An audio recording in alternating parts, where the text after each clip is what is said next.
महीना एल करूने विचार, कांवर लक संगे जेबे बाबा के दुआर। अरे सावन के महीना एल करूने विचार, कांवर लक संगे जेबे बाबा के दुआर।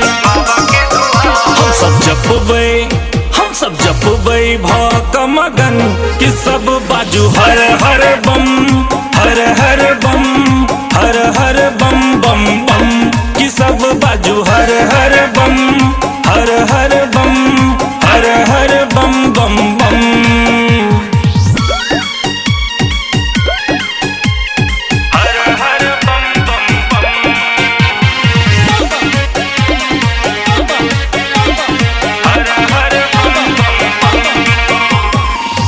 बाबा कनी हमरो पर दियो ने ध्यान यो, भोरे सठार भेल छी लागैया थकान यो।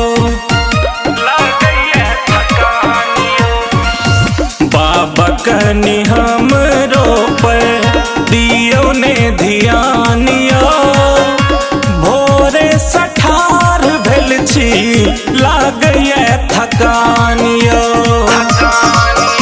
एलो दूर सा ताकुने एम है कि सब बाजू हर हर बम, हर हर बम, हर हर बम बम बम, कि सब बाजू हर हर बम, हर हर बम, हर हर बम बम बम। बोलिए बोलिए बाबा भोलेनाथ की।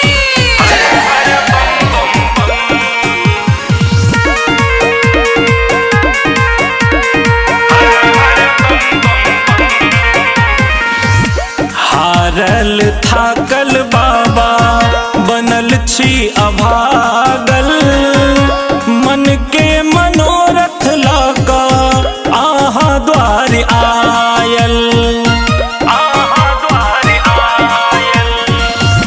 हारल थाकल बाबा बनल छी अभागल, मन के मनोरथ लाका आहा द्वार आयल।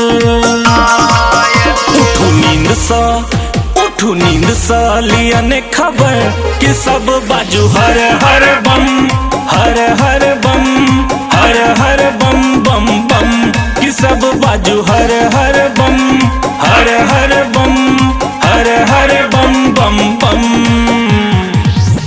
Recording by Jayashree Recording Studio, Darbhanga।